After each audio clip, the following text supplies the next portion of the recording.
सर्पले टोकिहाल्यो भने सबैभन्दा पहिला के गर्ने? सबैभन्दा पहिला प्राथमिकता अस्पताललाई दिने, सकिन्छ सर्प चिन्ने, सकिँदैन अस्पताल जाने। झारफुक गरेर पनि त सन्चो हुन सक्छ होला नि। त्यो मान्छेको भ्रम मात्रै हो बाबा, त्यो कहिले पनि हुँदैन। माया गर्नेले यमलाल भण्डारी, रिस उठ्नेले यमराज भण्डारी। मैले यमलाल भण्डारी नै भन्छु। पक्कै पनि यसभित्र सर्प छ होइन त? सर्प छ। हामी अहिले चाहिँ लङ्कु 4 नम्बर वडा हरिकीर्तन मन्दिरको ठ्याक्कै पछाडिपट्टि आएका छौँ र घर कसको हो, कसको घरमा छौँ र कहाँ छ सर्प दाइला नै भन्नको लागि अनुरोध गरेँ। यो हरिकृष्ण चोक यो मेरो चतुर्भुज कनेलको घरमा हजुर हजुर 6 मिलमा चाहिँ अचानक यो उसमा चाहिँ वासिङ मेसिनमा चाहिँ अब बिग्रेको थियो, बनाउनु पर्दाखेरि इलेक्ट्रिसियनलाई ल्याएर बोलाएर चाहिँ काम गरौँ भनेर लाग्यो। भित्र अचानक चाहिँ यहाँ सर्प देखियो। हजुर अनि मलाई सर्प देखियो भन्नुभयो अनि अहिले चाहिँ हजुरलाई पक्कै पनि यसभित्र सर्प छ होइन त? सर्प छ भनेपछि हजुर सर्प छ, ढुक्क हुनुहुन्छ। अब यसलाई उद्धार गरिदिनु पर्यो वासिङ मेसिनभित्र रहेकोलाई होइन? ल हामी हेर्दैछौँ, सबैजना यहीँ हुनुहुन्छ। कुन सर्प हो सबभन्दा पहिला सर्प चिन्नुपर्छ हामीले। भित्र गएको हावन सर्प जस्तो पनि छ। ठिक छ, मैले हेर्ने छु। ठिक छ यसको ढोका निस्किन्छ भाइ तपाईँहरूको नातिकिन हेरौँ एकछिन धैर्य नातिनु पहिला सर्प होइन म भाइ निकाल्नु तपाईँतिर आउन फोटो खिचाए अनि बाहिर निस्कियो यसरी निस्केन यहाँ यता निस्केन भागे होइन कि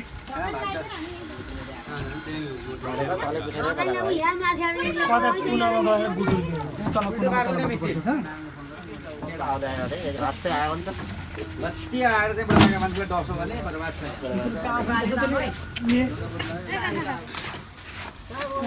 के खोल्ने भन्नु त उहाँले खोल्नु त कहाँबाट हात घुस्छ नि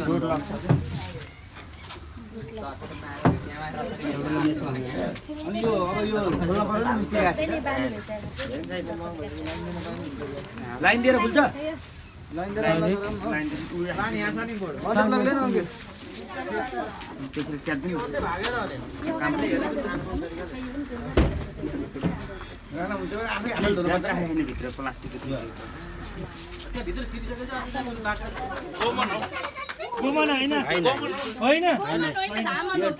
ट्रिङ्केट स्नेक भन्छ यसलाई।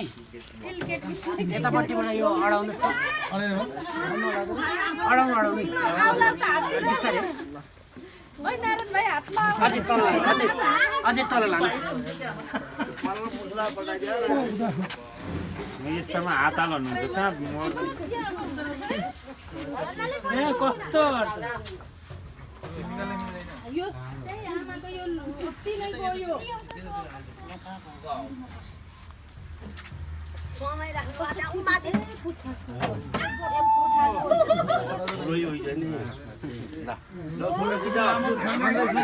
धामन होइन, यसलाई के अरे ट्रिङ्केट भन्छ यसलाई। नेपाल विषालु हुँदैन, एकदमै कम विषालुवाला सर्प हो यो। हजुर यसको आरा त मुसो, भ्यागुता, छिप्किली त्यही हो। नागदेवता हो होइन। अब सर्प प्रजाति सबै नाग हुन् होइन, विशेष गरेर नागकै रूपमा चिनिने सर्प चाहिँ होइन होइन। यसलाई चाहिँ नेपाली नाम यसको सिरिसे, अनि त्यसपछि हरहरे नेपालको होइन। ल हजुरले यसलाई टाउकोमा छुँदिनँ, डराउनु पर्दैन। यो डराउने हेर्नु न, डराउने सर्पै होइन यो। यसले कसैलाई पनि केही गर्दैन। ल चतुर्भुज दाजु आज भगवान्को नामले हजुर ठुलो हुन्छ। सबैभन्दा मैले भनेको आज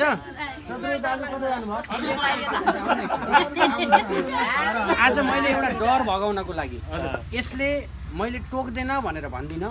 यसले टोक्यो भने विष हुँदैन र आज यसले तपाईँलाई चाहिँ टोक्दैन। समातेर एकचोटि समात्नु, आनन्दले लिनु। हजुरले केही पनि गर्दैन, हजुरकै हातमा छोड्दिएँ मैले है। हजुरले लगेर छोड्नु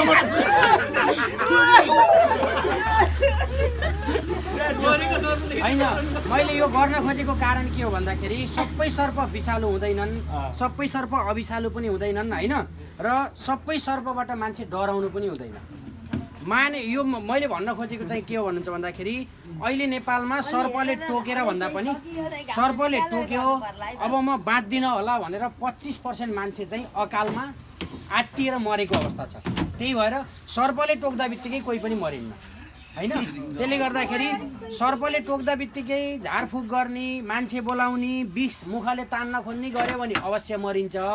टोक्दा बित्तिकै तुरुन्तै हस्पिटल पुग्यो भने चाहिँ मान्छे मरिँदैन है।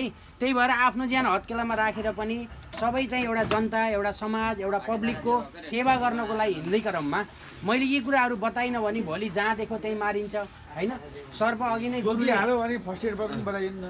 यसले टोकिहाल्यो भने बाई चान्स आफूले त सर्प चिनिन्न, सर्पले यदि टोकिहाल्यो भने जति सकिन्छ चाँडै सबभन्दा पहिला भनेको हस्पिटल जाने, विषालु हो होइनतिर नजाने।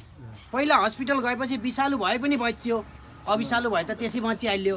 अनि कहिलेकाहीँ समाजमा फुक्ने मान्छे छ भनेर लाग्छ नि, त्यो फुक्ने मान्छे पनि भेटियो सँगै आउनुभयो भने उहाँलाई पनि एम्बुलेन्समा राख्ने, तपाईँले फुकेको फुकी गर्नुहोस् भन्ने, एम्बुलेन्स दुख्राको दुख्रै गर्ने। त्यो गरेपछि दुइटै कुराले एउटा उसको भरम चिरिने भयो होइन, हस्पिटल जान पाउने भयो नि त।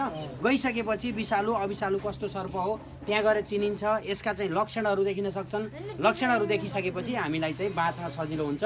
र वातावरण र पर्यावरणको लागि सर्प एउटा डाक्टरले जस्तै काम गर्छ यसले देखिने रूपमा होइन। त्यही भएर चाहिँ सर्पलाई मार्न हुन्न, सर्पबाट पनि बचाउ र सर्पलाई पनि बचाउ।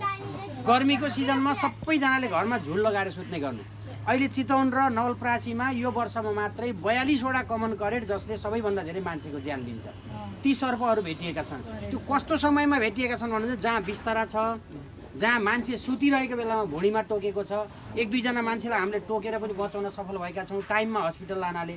हामीसँग त औषधि उपचार केही छैन। हामीले के गर्ने हो भन्दाखेरि जति सक्यो त्यसलाई कसरी सन्चो गराउन सकिन्छ माध्यम अपनाउने हो। त्यसरी गरेका छौँ। त्यसले गर्दा चतुर्भुज दाजुलाई विशेष धन्यवाद दिन चाहन्छु। हाम्रो समाजसेवी गुरु यही हुनुहुन्छ, अत्यन्तै मृदुभाषी, जसले चाहिँ हरेकको दुःखलाई आफ्नो दुःखलाई सम्झिनुहुन्छ। उहाँ गुरुलाई पनि नमन गर्दै यसलाई अब हामी लिएर गएर यसको वासस्थानतिर तपाईँले भन्नुहुन्छ भने यही नजिकमै छोडिदिन्छु, होइन त्यसलाई टाढा लगेर छोडिदिए भन्नुहुन्छ भने अलिक टाढा लगेर छोडिदिन्छु। होइन टाढा लगेर खाने तपाईँ शुभ नाम के पर्यो? हजुर शुभ नाम मलाई बिर्सिनु भयो। हजुरको मन्दिरहरूमा आएर भजन गाउने यमलाल भण्डारी। यमलाल भण्डारी। माया गर्नेले यमलाल भण्डारी, रिस उठ्नेले यमराज भण्डारी। मैले यमलाल भण्डारी नै भन्छु। हजुरले आज हरिकृष्ण लक्ष्मी वेङ्कटेश्वर मन्दिरको सन्निधिमा यो चाहिँ सर्प चाहिँ हामीले देखेको लुगा कपडा धुने मेसिनभित्र देखेको हुँदाखेरि आज हाम्रो चाहिँ यमलाल भण्डारीजीले यसलाई प्रयास गरेर मार्न हुँदैन, यसको यो लक्ष्य छ भनेर हामीलाई देखाउनु भयो। र हाम्रो यो वेङ्कटेश भगवान्ले साँच्चै वेङ्कटेश भगवान्ले परिचय गरेर पठाउनु भयो जस्तो लाग्यो मलाई। यहाँका तिमी नतर्छ भने त्यसो भएको हुनाले अहिले यमलाल भण्डारीजीलाई पनि यो समाजलाई चाहिँ 2-4 शब्द बताइदिनु भयो। हामी सुरक्षा रहनेछौँ र उहाँका नि यसो तपाईँको आइबाट चाहिँ प्रचार राम्रो धन्यवाद दिन चाहन्छु उहाँलाई। म चाहिँ नि हरिकृष्ण बाबाले एकदमै धेरै धन्यवाद। अब भने यसलाई चाहिँ धेरै बेर नखेलाइकन मैले छुनु पर्यो, एकदमै छुनु। हजुर डराउनु पर्दैन, हातमा 2टा हातले यसरी समाउनु त लिनु। अर्को हात आरोग्य सबै बढाउँछ। नडराउनु डराउनै पर्दैन। ल त्यसलाई भने चाहिँ आइदा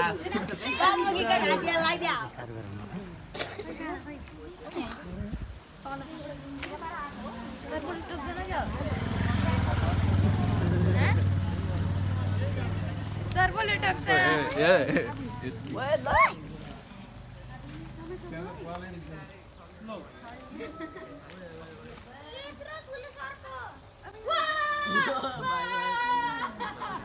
कस्तो सजिलो के हो राखिराख्यो के यो कुन जातको कस्तो खालको सर्प रहेछ इमरानजी?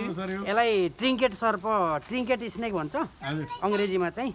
नेपालीमा चाहिँ हरहरे, सिरिसे। यो चाहिँ ठाउँ अनुसारको होइन, अविषालु हो। यो अविषालु हो। यो विषालु हुँदैन, टोक्न चाहिँ टोक्छ यसले, अलिकति जिस्काउने, यसलाई समात्ने तरिका मिलेन उरेन भने चाहिँ टोक्छ होइन। तर चाहिँ यसले सामान्य रूपमा चाहिँ सिधै हान्ने उर्ने चाहिँ गर्दैन। यसलाई दुःख भयो केही पर्यो भने चाहिँ अचानक रूपमा चाहिँ हान्ने गर्छ। नत्र चाहिँ त्यत्तिकै हान्दैन यसले। तपाईँहरूको ट्रेनिङ छ अब रतिहाल्यो त्यो होइन अब हामीलाई त यहाँ यत्रो चाहिँ दसैँ चाहिँ चैते दसैँ हामी आदिन्छ छटपटाउँछौँ अनि ऊ पनि मैले चाहिँ के भन्छु भन्नुहुन्छ भने सर्पदेखि देख्दा बित्तिकै कोही पनि नहात्तिनु, केही गर्दैन। सर्प देख्दा बित्तिकै कोही पनि नहात्तिनुहोस् होइन। सर्पले देख्दा बित्तिकै यसले टोक्दा बित्तिकै मरिन्छ भन्ने चाहिँ भ्रम पनि हामीले चिर्नुपर्छ। सर्पले टोकेको 1.5 घन्टा 2 घन्टासम्म पनि हामीले उपचार पाइयो भने हामी चाहिँ बाँच्न सकिन्छ। अहिले नेपालमा चाहिँ कतिपय मान्छेहरू सर्पले टोक्नुभन्दा पनि मलाई सर्पले टोक्यो अब म बाँच्दिनँ भनेर मरेको अवस्था छ होइन, आत्तिएर। त्यही भएर चाहिँ सर्पले टोक्दा बित्तिकै मरिन्न र सबै सर्प विषालु पनि हुँदैनन्। त्यही भएर तपाईँले जसरी आज बोलाउनु भयो उस्तै मान्छे भएको भए भाटो ल्याएर सेकिहाल्थे होइन र। त्यही भएर अनि अर्को कुरा के छ भन्नुहुन्छ भने धर्मशास्त्रमा एउटा के भनाइ छ भन्नुहुन्छ भने सर्पलाई जसले मार्छ त्यसको कुदिन सुरु हुन्छ है।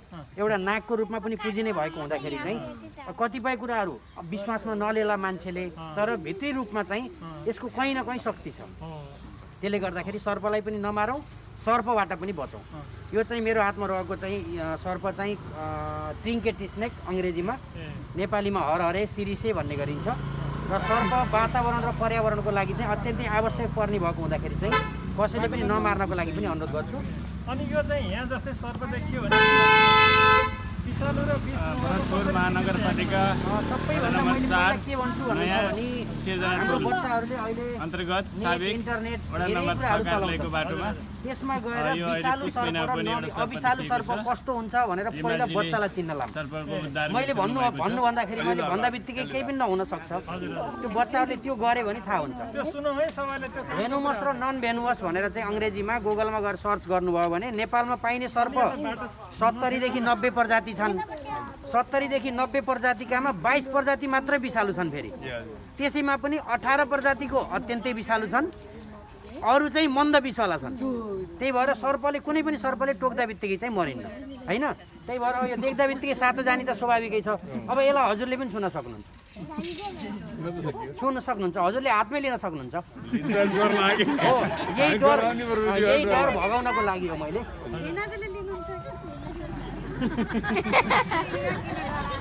यसलाई हामी अब कहाँ लगेर कसरी यसको व्यवस्थापन गरिन्छ?